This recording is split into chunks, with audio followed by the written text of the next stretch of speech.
Itatí de Marchi, entonces, tal como lo habíamos anunciado, presidente del Colegio de Abogados de Villa María. Itatí, antes que nada, agradecerte el tiempo por visitarnos y el espacio también. Agradecida profundamente a ustedes por el espacio de escucha, por el espacio que con mucha generosidad nos han dejado ser parte, a mí en lo personal, pero en representación de todos los colegas de Villa María, de Oliva y de cada una de las localidades que representamos. ¿Cuántos integran el Colegio de Abogados, no a nivel comisión, sino cuántos colegiados es la palabra? ¿Cuántos son los colegiados? Hoy tenemos aproximadamente 1.150 colegiados. Obviamente que hay una disquisición que hay que hacer entre aquellos que están activos o aquellos que por algún motivo no están ejerciendo activamente la profesión. 1.150. 1.150 aproximadamente. Para una ciudad como Villa María, ¿cómo es ese número? Mucho. ¿Es mucho? Muchísimo. Sí, nos llena de orgullo, digamos, tener una gran cantidad de colegas, pero lógicamente también eso implica una problemática a nivel de inserción profesional, a nivel de salida laboral, que es un tema en el que el colegio está trabajando artesanalmente para ver de qué manera, sobre todo a la abogacía novel, a la abogacía que da sus primeros pasos, ayudarla, contenerla, hacer de refugio de esa abogacía novel para poder insertarla en distintos espacios municipales, provinciales, que implican el hecho de hablar de una redistribución del trabajo y una posibilidad de que los abogados noveles puedan tener su Hace lugar. poco se sumaron más matriculados, ¿no? Hace poco tuvimos 2 juras muy importantes, una jura de 15 matriculados primero. Imagínate que 15 matriculados en una sola jura es mucha cantidad. Son profesionales de la abogacía que se suman a la comunidad con una responsabilidad exacerbada como la que tiene el abogado, que acompaña a la ciudadanía en un momento importante y de necesidad de realización de derechos, ¿no? Y cómo uno cuando va a tribunales se encuentra con muchos abogados jóvenes. Es un momento de la historia en donde uno se encuentra con jóvenes. No recuerdo yo en un tiempo reciente haber visto como esa ola de juventud. Exactamente, No sé si hay una ola, hay una nueva era de abogacía novel que cada vez se incrementa más, robustece más y que por lo tanto necesita de una contención aún mayor, ¿no? Robustecer también la contención. ¿Cómo se robustece la contención? No siendo mezquino, en primer lugar. El equipo de trabajo que asume en el Colegio de Abogados es un equipo de trabajo que entiende que la abogacía que se viene tiene que ser una abogacía sin mezquindades. Durante mucho tiempo los abogados han sido estas profesionales que resguardo mi modelo de demanda para que hoy se entiende que la abogacía hacia adelante para refugiar a esos abogados jóvenes en los primeros pasos, sea una abogacía generosa, sea una abogacía, por eso tenemos una batería de capacitaciones y de formaciones en ABC, las primeras herramientas, y sobre todo de cara a una ciudadanía que cuente con la representación de un abogado formado, capacitado, y esa es una responsabilidad del colegio. ¿Y cómo, a ver, específicamente vos estás en la rama que tiene que ver con lo laboral, ¿no? ¿Cómo es hoy esta rama en comparativa a lo que uno ha estudiado? ¿Cómo es la praxis? Porque tal vez el contenido que uno recibe es determinado y de diciembre para acá un montón de cosas han cambiado. Todo lo que vos sabías, bueno, no sirve más. Sí. Ahora no hay jefes porque vos sos tu jefe, por ejemplo, ¿no? Con esta cuestión de cadete, de Uber, de teletrabajo. Hay 2 temas quizá para dividir ahí. Primero, en qué situación estamos quienes nos dedicamos al derecho del trabajo, quienes somos abogados laboralistas, con esta nueva ley bases que empezó a regir hace muy poquito tiempo, vinculado a cómo defender, ¿no? Y el intercambio telegráfico, ¿a qué me refiero con intercambio telegráfico? Yo siempre hablo muy claro, o intento hablar muy claro. El intercambio telegráfico tiene que ver con esa intimación que se le hace al empleador, el empleador contesta y sella un poco la suerte de lo que va a pasar en el reclamo judicial. Bueno, todo ha cambiado, ¿no? Yo soy profe de la Universidad de Buenos Aires y me acuerdo que el día antes de la sanción de la ley tuve clases y el día después de la sanción de la ley tuve clases. Y el día antes de la sanción de la ley le dije, probablemente venga el lunes y el mundo del trabajo haya cambiado. Y efectivamente cambió. El intercambio telegráfico, los telegramas, la plataforma, cambia en todo sentido. Por lo tanto, hay una necesidad profunda, especial, de capacitar para que esta nueva ley para que las capacitaciones respecto a esta nueva ley le den las herramientas al joven abogado y a todos, ¿no? Porque todos estamos en estado de shock respecto de lo que va a venir. Y por otro lado, lo que vos decís respecto de esto de tu propio jefe, ¿no? y esta es una opinión personal, no como representante del colegio. Hay una época muy peligrosa, ¿no? Hay una época de lenguaje engañoso, de lenguaje peligroso, de una utilización de la pragmática, es la única palabra medio difícil que voy a decir. La pragmática es el arte de decir una cosa cuando estoy diciendo completamente lo distinto, ¿no? Esto de ser tu propio jefe, la época que yo le digo, la época de la uberización, venía a vivir con nosotros la aventura de andar al filo de entre dos colectivos con tu propia bicicleta y vivir tus propios tiempos. En realidad eso habla de un retroceso vinculado a la defensa y a la protección del trabajador. Por eso hay que estar especialmente prestándole atención a eso y entendiendo que en realidad es una falacia. Es una relación de dependencia encubierta, es una relación de trabajo encubierta. ¿Y por qué suma tanto apoyo en ese punto? Por la flexibilidad que a la vez es flexibilización, hay un juego de palabras, ¿no? Creo que hay un consenso de este cierto trabajador que no se entiende trabajador, vinculado en algún punto, creo que tiene que ver con un lenguaje que además de engañoso y peligroso ha sido efectivo. Porque eso también hay que reconocerlo. Ha sido efectivo. Verdaderamente esa persona que trabaja se siente su propio jefe. Yo siempre cuento una anécdota. Hace muy poco tiempo un trabajador de Rappi iba a entregar una pizza, se accidenta en una intersección de calles de Córdoba Capital. La persona que estaba ahí, que lo auxilia, digamos, manda un mensaje, porque era mensaje, entregaste la pizza, se accidentó, está tirado inconsciente. La respuesta a eso fue desloguearlo. ¿Qué es desloguear? Despedir. Por eso hablo del lenguaje engañoso, ¿no? Claro, sí. ¿Qué es desloguear? Sí. Es despedir. ¿Quién es tu empleador? ¿Un fantasma? Claro, o sea, no tengo idea quién me deslogueó. Solamente logueándome es la contratación. Claro.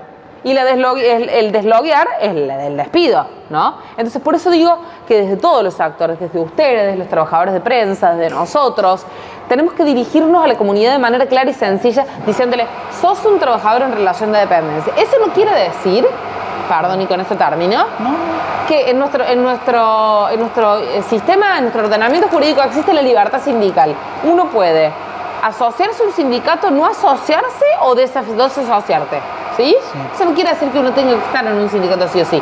Ahora, tenés que entender que sos un trabajador en relación de dependencia. Quienes están en esta situación, José Saramago decía algo así como, estamos pasando del paradigma del trabajo a los trabajos.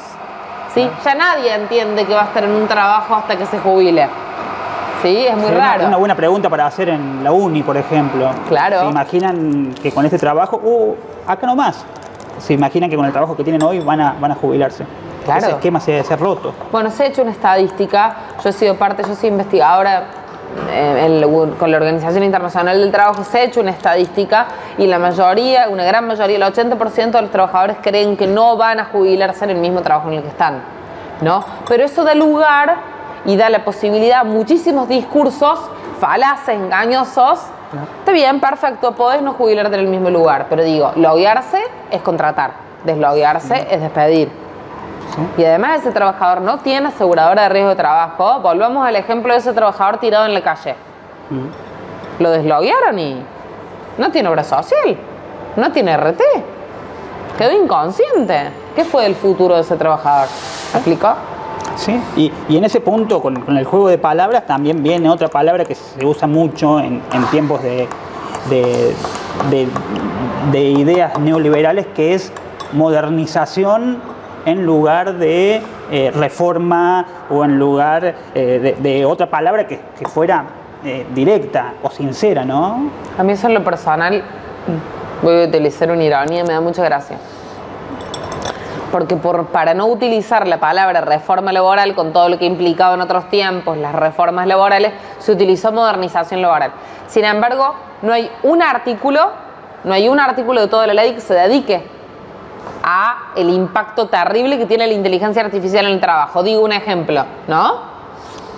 Isaac Asimov, un autor de libros de hace mucho tiempo, escribió Yo Robot. En Yo Robot cortito, existían 3 leyes. El robot no puede hacer daño al ser humano, el robot tiene que generar beneficios para la sociedad siempre y cuando no entre en conflicto con lo anterior, y el robot tiene que generar beneficios para la robótica siempre y cuando no entre en conflicto con lo anterior. Vos le preguntás hoy al ChatGPT, al famoso ChatGPT, si cumple con las leyes de la robótica y te contesta, no te lo puedo asegurar. O sea que la inteligencia artificial puede hacerle daño al ser humano. Ana Araujo decía hace un tiempo, la inteligencia artificial genera la descorporización, la falta del tacto, la falta del tocarte, del sentirte, del lógico. Pero además genera un gran problema en los profesionales independientes vinculado a la caída de la autoestima, porque yo empiezo a sentir que la computadora hace las cosas mejores que yo. Y el empleador. Y el empleador, y volviendo al empleador, ¿por qué la reforma laboral? Díganle, como cuenten, que le nombren como quieran, digamos, pero una reforma laboral. ¿Por qué no se dedicó a regular, por ejemplo, la deslocalización de los trabajos? ¿Qué quiere decir la deslocalización de los trabajos? Esto de ya no el trabajador yendo al trabajo, sino el trabajo yendo a la casa del trabajador. El teletrabajo, el home office. Sí. Exacto, el teletrabajo, el home office, como se le llama, el teletrabajo. ¿Por qué no se ocupó de eso? Porque es una batalla cultural que quieren ganar.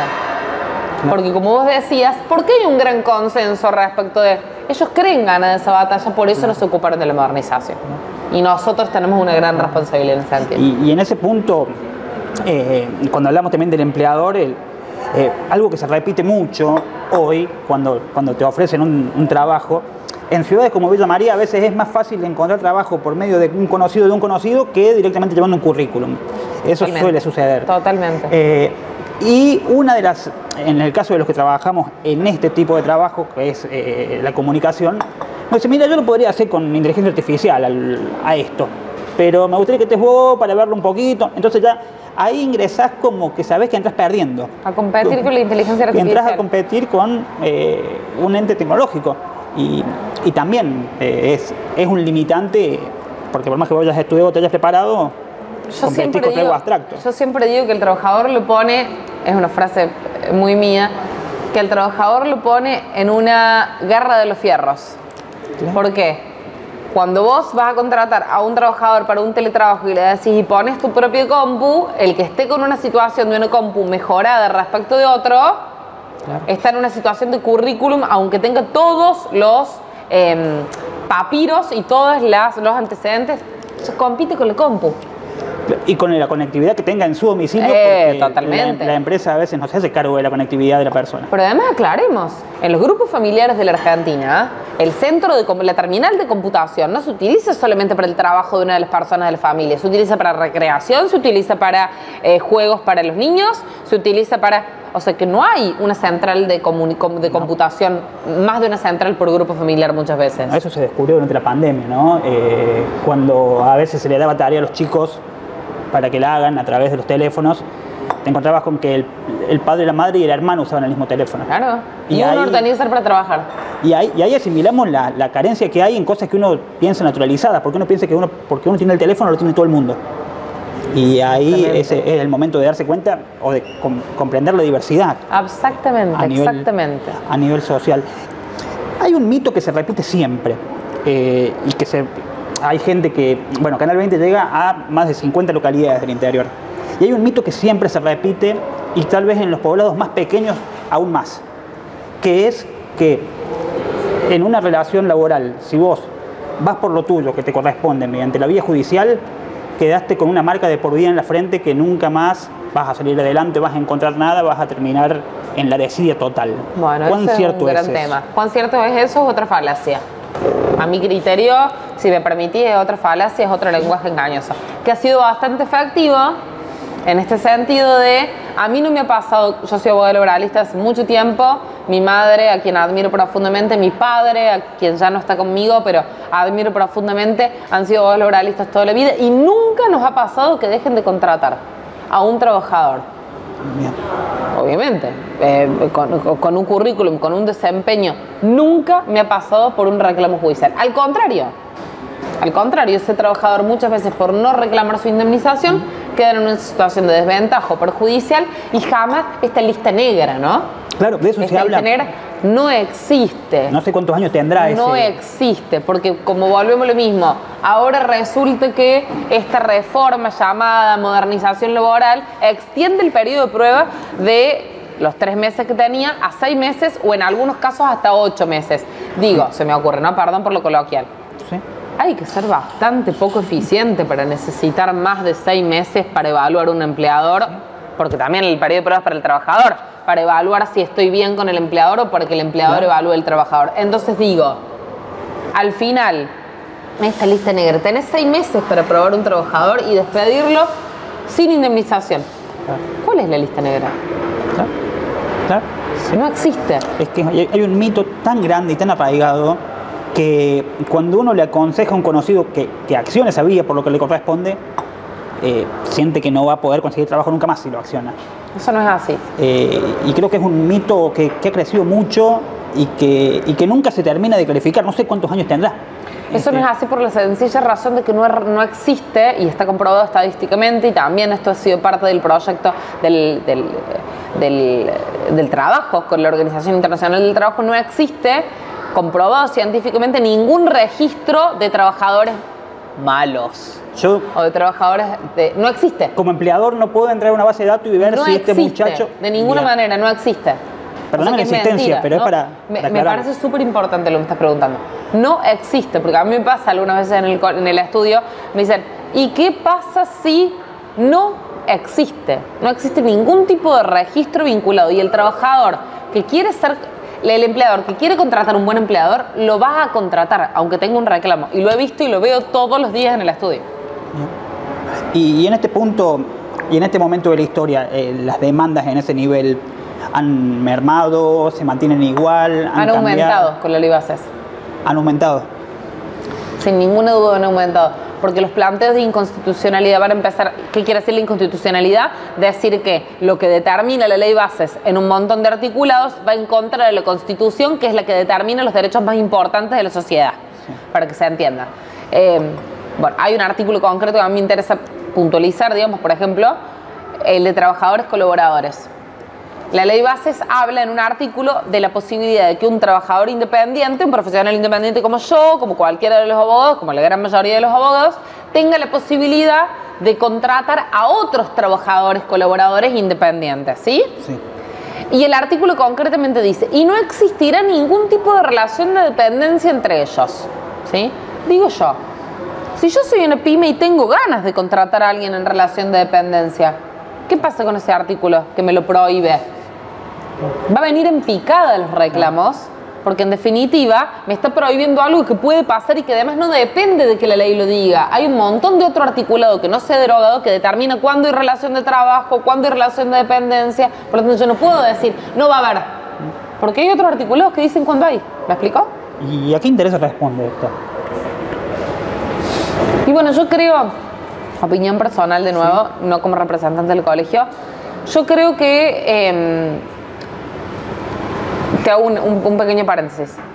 Hace un tiempo atrás se hizo lobby entre los diferentes despachos de los diputados, de los senadores y del Congreso. Se hizo lobby respecto a un proyecto que se lo llamó Mochila Austríaca. No sé si se recuerdan. Es lo que actualmente se llama Fondo de Cese. Bien. Que empezó siendo obligatorio y ahora es optativo. ¿Qué es lo que pretende el Fondo de Cese? Que todas las empresas paguen, como pagan el RT por todos los empleados, paguen un monto conforme a la masa salarial, o sea, conforme a todos los empleados, un monto por el fondo de cese. ¿Qué implica eso?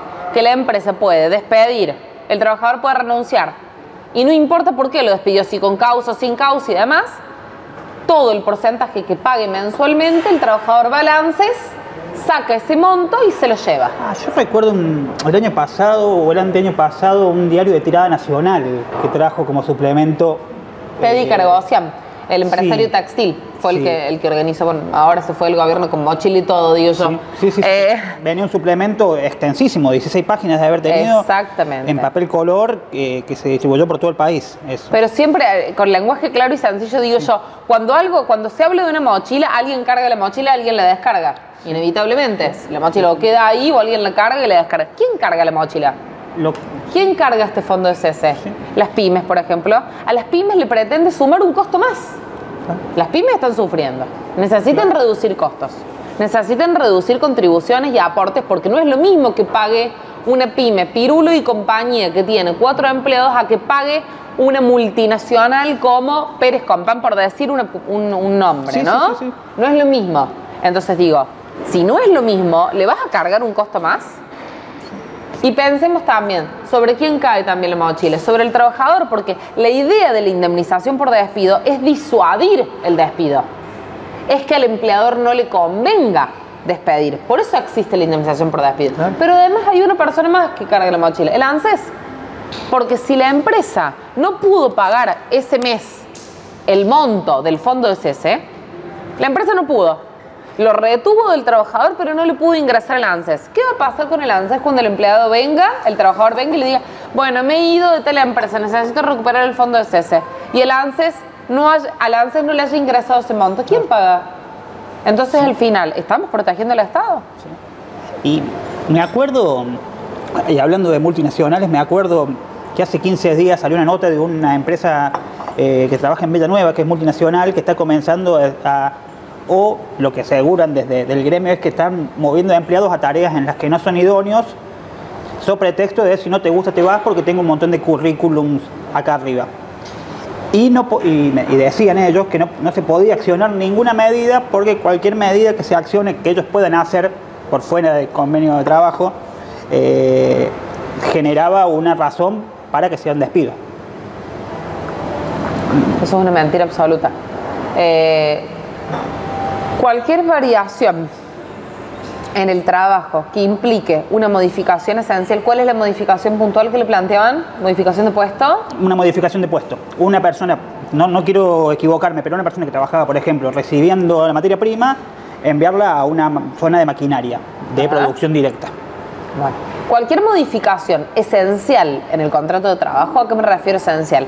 Bueno, durante tanto tiempo estoy dedicada, tengo un oficio, tengo una antigüedad, tengo una asiduidad en este tipo de tareas. Cualquier modificación esencial en el contrato de trabajo da lugar a que yo denuncie como trabajador esa modificación bajo procedimiento de pedir el despido y que me indemnicen. O hay otro artículo en la ley de contrato de trabajo que no se ha derogado con esta ley, que implica un juicio sumarísimo, que quiere decir un juicio rapidísimo para que te restablezcan el puesto de trabajo que te han sacado injustamente. Bien. Y además es discriminatorio. Claro. Porque ¿por qué? Algo es discriminatorio cuando no encuentra razones de por qué lo hicieron, digamos. Entonces tiene la posibilidad de ir por discriminatorio porque en realidad lo que estaban haciendo es discriminándolo para que se vaya, ¿no? Es básicamente una cuestión de amedrentar a las personas. Perseguir, acoso laboral. Y ahí te cuento que he estado también en un proyecto de investigación del OIT, de la Organización Internacional del Trabajo, vinculado al convenio 190. No voy a marear con convenios ni número de artículos que a nadie le interesan, salvo a los abogados. Pero este convenio lo que pretende es decir, che, como sociedad, cuando ocurre un acoso o una violencia a nivel laboral, tenemos que ver. ¿Y en qué sentido tenemos que ver? Tenemos que ver, más allá de mirar, observar, porque hay alguien que está sufriendo y tenemos que ver como responsabilidad que nos compete. ¿Sí? Si ocurre una situación de acoso, que esta es una situación, sí, o de violencia, cada uno de los que estamos alrededor de él tenemos que ver, tenemos responsabilidad. Es que, a ver, en determinadas industrias o a nivel municipal incluso, ocurren situaciones de acoso en donde hay una cantidad enorme de testigos. Absolutamente. Pero no sé, en este estudio no sé si se tiene un número de cuántos de esos que vieron.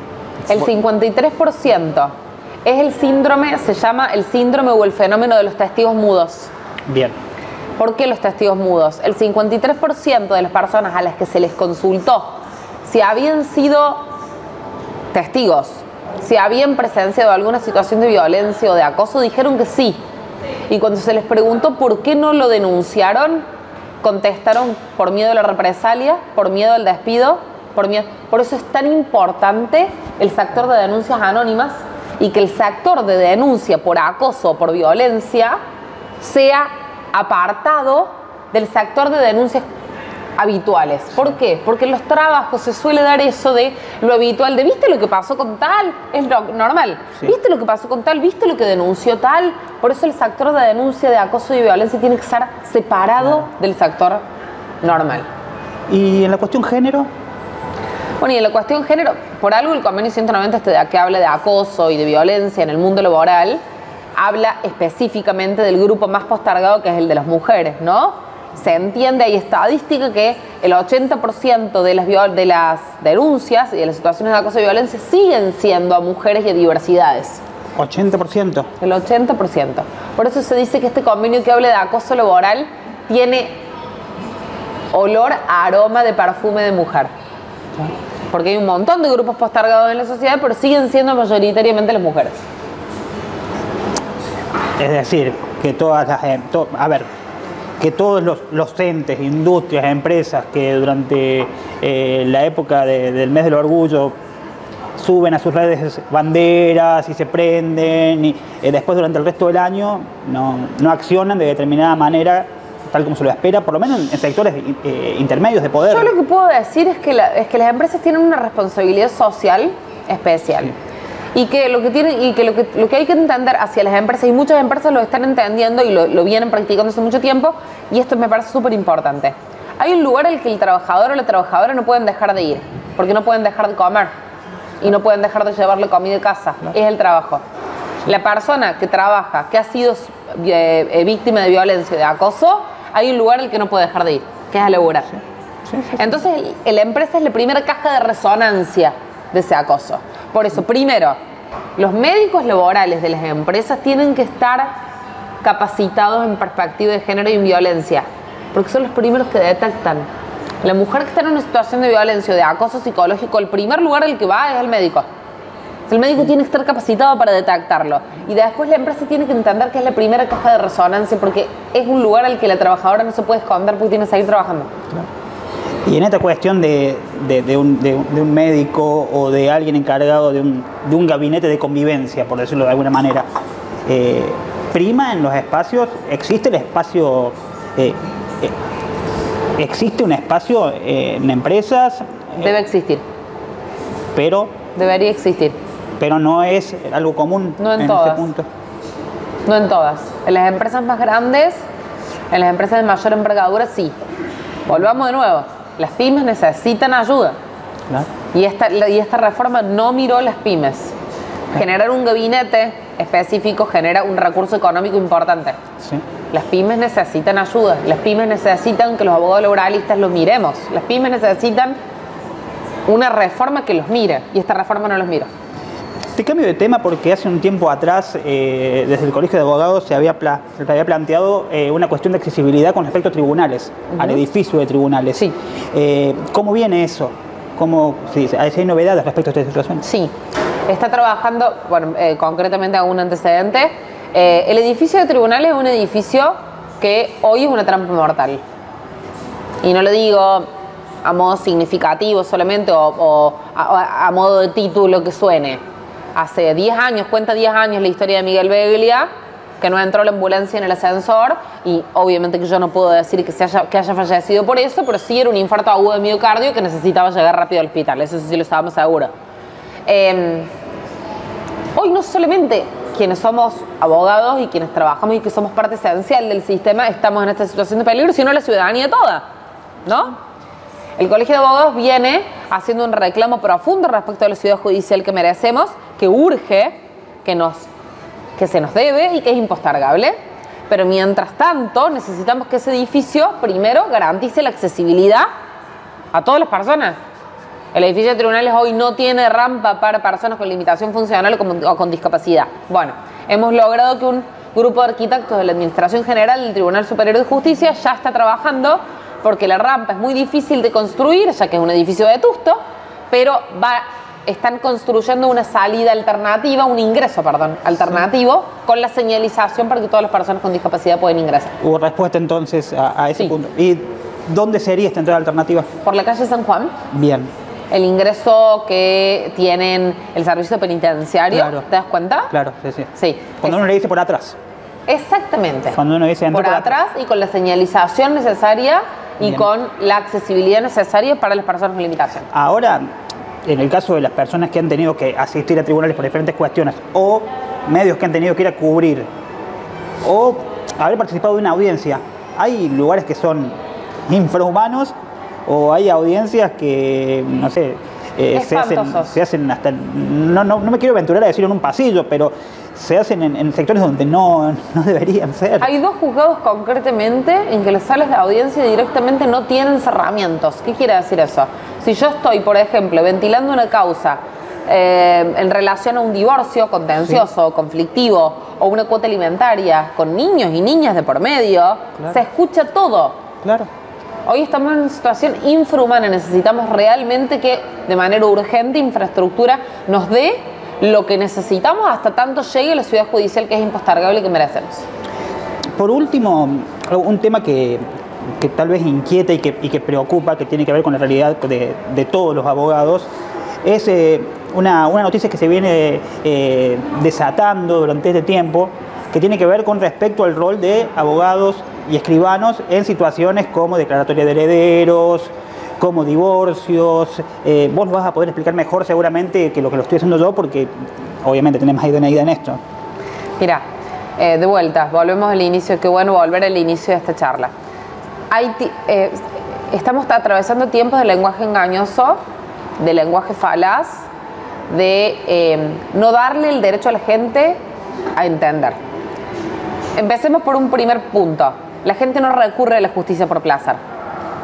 No es que yo un día estoy tomando el café con vos y digo, ay, che, mañana no tengo que hacer, me voy a ir a la justicia a reclamar.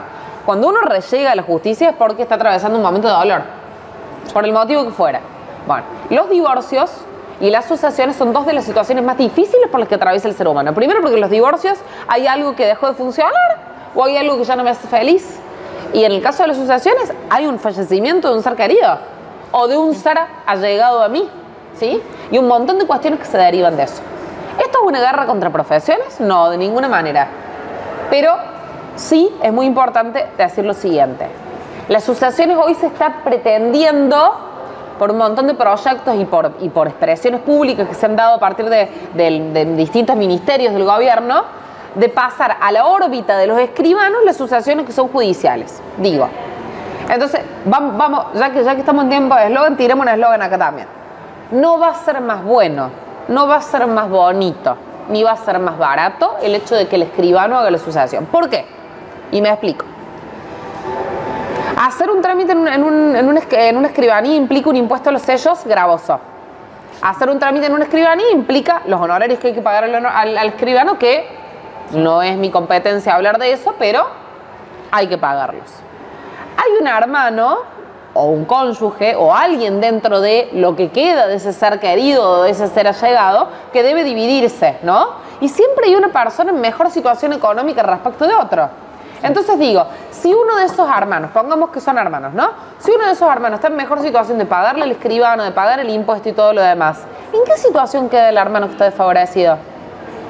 Y si ese hermano que está desfavorecido termina finalmente desfavorecido respecto de los otros, y hay una nulidad que quiere decir esto está mal, ¿a dónde termina eso?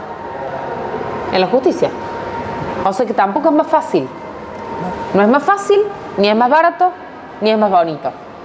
Lo que se implica es confundir a la gente, separar del rol del abogado de confianza, que en realidad, definitivamente, no es una cuestión corporativista de los abogados, es que en definitiva va a complejizar más las cosas, las va a hacer más dificultosas y las va a hacer más caras. Y en cuanto al divorcio, que estén en la órbita administrativa implica que obviamente la persona, el empleado o la empleada de la administración pública no tiene la formación del abogado. Por lo tanto, si alguno de los cónyuges está pasando por una situación de violencia económica, de violencia de género, por ejemplo, el empleado o la empleada de la administración pública no puede detectar eso porque no tiene la formación para hacerlo. Pero también yo te pregunto, porque no lo sé, ¿las instancias de audiencia quedan en este camino? Porque si algo se caracterizó en estas cuestiones, en una declaratoria de herederos, en una separación, es lo más importante. Es la audiencia. Es lo más importante. Que muchas veces inclusive lleva a solucionar la cosa muchísimo. Bueno, el escribano no tiene posibilidad de la audiencia. O sea, el juez que es quien administra la justicia, quien tiene la formación jurídica, y el abogado que tiene la formación jurídica como para intentar unir a las partes, esto termina en una escritura pública que además encima la paga el que mejor condiciones económicas de pagarla tiene. Es terrible. Termina en 2 hojas firmadas y selladas. Exacto, exacto. Con la posibilidad de que si yo digo al día siguiente, esa hoja firmada y sellada es nula, ¿en dónde termina? Doble instancia en la justicia. Bien. Clarísimo. Y complicado. Muy complicado. Complicado por un montón de cuestiones que puede haber en el medio. Porque si algo uno ha aprendido es que en algunas instancias de audiencia se pueden percibir cosas y situaciones de poder que si no fueran por esa instancia no existirían. Exactamente. No habría un precedente de... Porque si bien hay bienes declarados, hay situaciones de poder que están marcadas e intereses detrás de cada eso. Y en una familia termina una familia categorizándose entre los hermanos o los familiares más poderosos respecto de los menos poderosos. Y los menos poderosos terminan desprotegidos. Y favorece una coacción también. Absoluta. Absoluta. Que puede ocurrir hacia adentro de las familias, que cada familia es un mundo. Claro, ¿sí? Sí, claro que sí. Facilita claro que aún. Hacemos una audiencia nosotros, entre nosotros, sin nadie que se sume, y vamos y decimos esto. Absolutamente.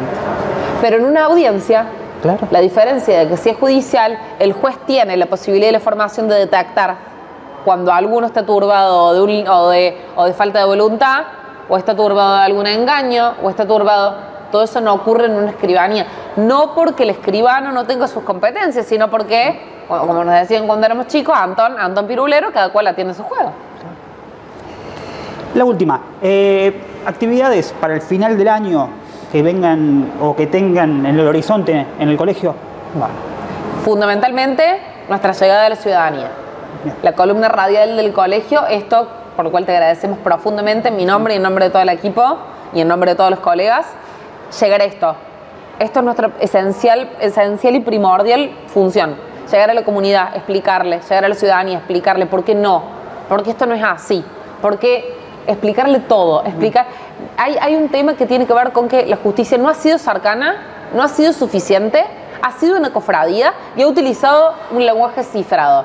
¿Quién no le ha pasado que va a un juez o que está cerca de un juez y no se anima a preguntar porque hablan tan raro que voy a decir, ¿cómo le pregunto? Me siento disminuido. Entonces, explicar en este tipo de lenguaje claro, sencillo, porque si a mí un trabajador lácteo me viene a explicar cómo se hace para dar vuelta el queso, yo no tengo idea. Bueno, el abogado también tiene que acercarse a la ciudadanía para hablar claro y sencillo.